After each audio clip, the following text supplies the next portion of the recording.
Okay, Six Thatchers was pretty meh. What's this one going to be like? Oh my god! That was fucking amazing!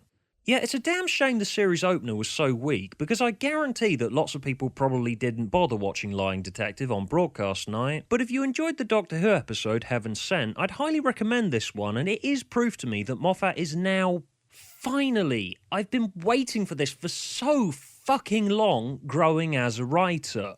I knew he could do it! I knew it! I mean, we're not totally there yet. He's obviously still working through some ideas he's been clinging to for a while. But really, Lying Detective felt totally fresh and new, like it gave the series a new lease of life, and it's precisely the sort of thing I want Moffat to continue doing in the rest of his career, precisely the sort of thing I've been wanting from Sherlock since the end of Season 2, and it was just a fucking joy to behold. Holy shit, have I waited so long to write a paragraph like that one.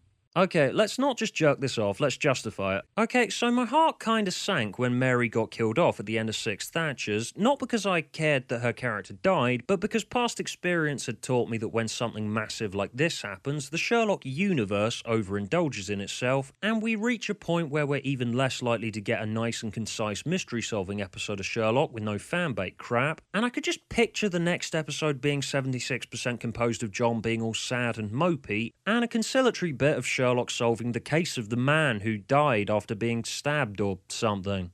But then Lying Detective started, and we have this utterly beautiful shot right here. Look at that rug. Look at it. Like, you get it, right? Because it looks like a blood splatter.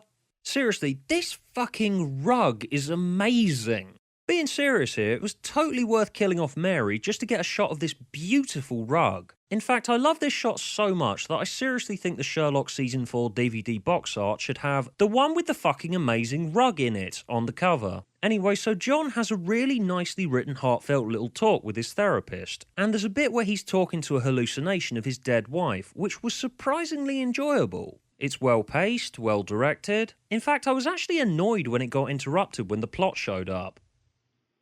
Oh my god, I thought I wanted plot. Why is this so good? What are you doing to me, Moffat? Between this and Heaven Sent, Moffat does grief really, really fucking well. If there's one word I could use to describe the way that he's written John in this one and the way that Freeman plays him, it's real. It totally understands grief. Watson's not mopey and emo, he's numb. It hasn't really hit him yet, and he moves through the stages of grief over the course of the episode. It's very human, very intimate, and Okay, looking at Moffat's track record on those two words, seriously, I'm starting to see sides to him that I'd never seen before.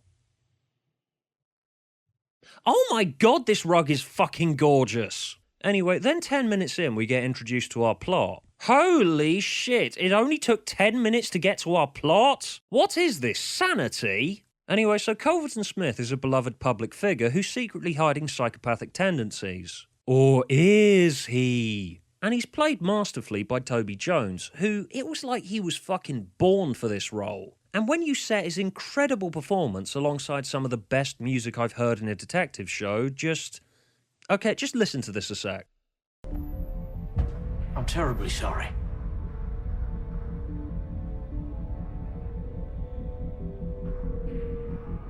Can you hear it? It's really light, really faint. It kind of sounds like a cheap ringtone from hell, but it's so sinister, and it really adds to the atmosphere of the scene that sets up our mystery. The whole setup of him inviting all these people here and using a drug so that he can confess the fact he's secretly a serial killer is a bit ludicrous, but, you know, it's Sherlock, I expect mildly daft stuff like that. And given the very loose, abstract and incoherent nature of the episode, I can sort of let it slide. Cause in this one, Sherlock is presented as an incredibly unreliable narrator of the story. While the episode's a bit weird and incoherent, it feels very dreamlike, but it's thematically justified and totally relevant. If Six Thatchers felt like a series of anecdotes told by drunk Sherlock in a pub, this one feels like an actual story told by Sherlock with a grim hangover the morning after. And you know me, I'm a moody twat with a dark sense of humour who likes depressing shit. And if anyone's about to mention it, the reason I didn't say that Lying Detective is like Sherlock on acid It's because something being like it normally is but on drugs is an overused media buzz phrase, and if the episode was like Sherlock on drugs, it would be a fuck lot more incoherent than it actually is. And the viewer, who more than likely is not intoxicated while watching, needs to at least know what the fuck's going on and why they should care. And importantly, Lying Detective is a bit weird and incoherent for a reason. It's so that when Sherlock has that confrontation with Culverton in the morgue, the viewer's made to question whether Sherlock's got it right or wrong this time, whether Culverton really is a monster hiding in plain sight, or if Sherlock's drug-addled brain has exaggerated a creepy man's demeanour to fashion him into the monster in order to give Sherlock a purpose. To solve a crime. That's what Sherlock does. He has to fight through his grief over Mary dying to save him by trying to get back to normal. That's an actual reason for the episode to be a bit weird and incoherent. None of this pointless tangent crap from Six Thatchers. It's tight, thematically relevant visual storytelling. Six Thatchers was a bit weird and incoherent, but for no reason. You can just say that it's a dream, or Sherlock's off his head and he's the unreliable narrator, or whatever, insert reason here to justify Six Thatchers, but if you're going to make an episode that's a bit weird and incoherent on purpose, there's got to be some kind of overriding connections to the themes that the story's playing about with,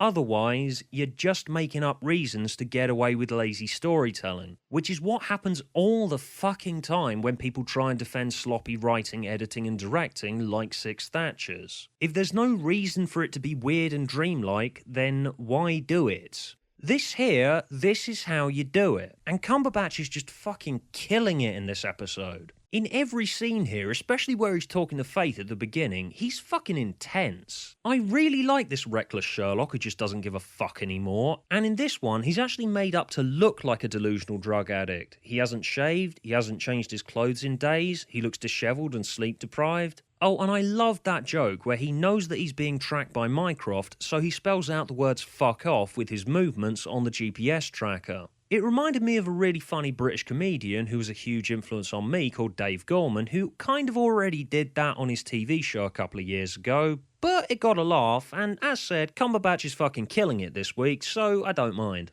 Oh, and the twist at the end where it gets revealed that he's acting like this all for a reason, that it's not just grief that sent him off the deep end into this spiral where he almost dies, that twist was fucking amazing. It made killing off Mary totally worth it and was probably one of the best things to happen to the show. Her death itself was only a bit of a jaw on the floor moment. I don't want to say it, because it never is, but in the context of a story at the very least, the death itself is the simple bit. A loved one dies, now everybody is sad. But the consequences of that are what's interesting. And the twist here is a total holy shit that's fucking genius, but so dark moment. And it links back into what the plot's dealing with perfectly. There's more than one way of looking at something or someone, more than one reason for someone to be doing what they're doing than you could possibly conceive of. And there's more layers to people than you'd like to think. Just like with the very existence of serial killers doing irrational things but seeming so normal, and they can hide in plain sight and no one notices.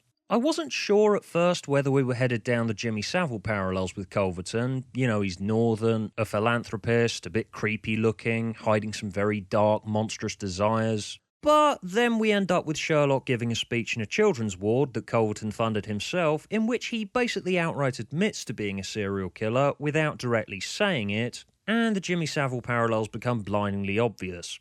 Money, power, fame. Some things make you untouchable.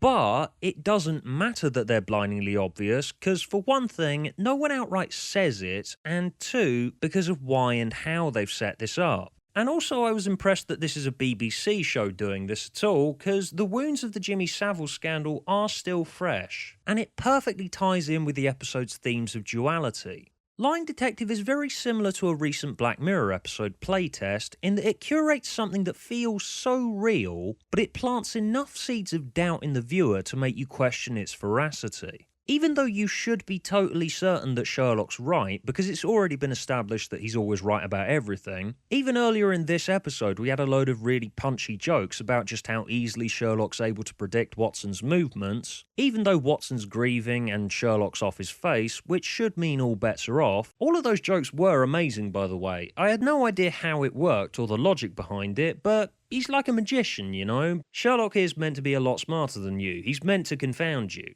But Sherlock could have been wrong the entire time. His accusations could have been baseless. He could just be dreaming all this shit up. Culverton's intense speech about dead bodies, which Toby Jones delivers beautifully, it's so fucking dark. Every word just drips with venom. But it could all be circumstantial. He hasn't got an actual confession yet, and Sherlock's off his face. He could be wrong. That sequence where he thinks that Culverton's cackling like the obvious villain that he looks like, while Watson's saying, "Sherlock, he's not laughing," was just a stroke of genius, and I had no idea if it was going to turn out that Sherlock's wrong or right. I'm not laughing. He's not laughing, Sherlock. Stop laughing at me! John's little monologue at the end summed the whole thing up perfectly and tied everything together in a really neat and concise way. Just like with Culverton's double life, Sherlock's dual reasons for going off the deep end, the supposedly upstanding John Watson who loved his wife was tempted to cheat. Humans are complex. They don't always make sense and aren't always slave to reason and logic. They do weird shit when they're either obviously hurting like John and Sherlock in this story, or are feeling listless and like there's something wrong with them for feeling unfulfilled like John was when he was first contemplating cheating in the last one. This episode truly gets some of the least rational and most inexplicable aspects of the human experience.